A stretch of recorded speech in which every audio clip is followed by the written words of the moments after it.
सुदामजीच्या द्वारपाळांना म्हणू लागले,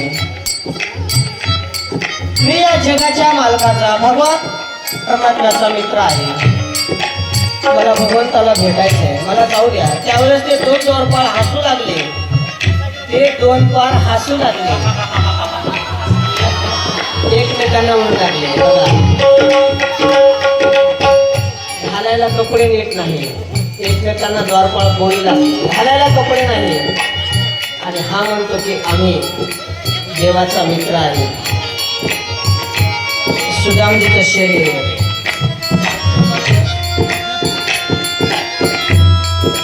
त्यावेळेस एका द्वारपाळाला दुसऱ्या द्वारपाळाला म्हटलं,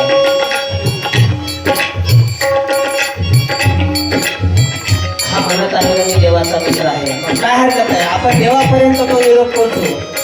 त्याचा एक द्वारपाळ भगवान श्रीकृष्णाच्या जवळ आला, एक द्वारपाळ, आणि भगवान परमात्म्याला म्हणू लागला, देवा आपल्या महाराष्ट्रात महाद्वारावर एक भिक्षुक आला आहे, त्याचं नाव सुदामा आहे, आणि तो तुमची ओळख सांगत आहे, म्हणत आहे माझा मित्र आहे. सुदामा नाव ऐकल्याबरोबर भगवान परमात्मा उठून उभं टाकले आणि धावत सुदामजीकडे गेले.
भगवान परमात्म्याने सुदामजीला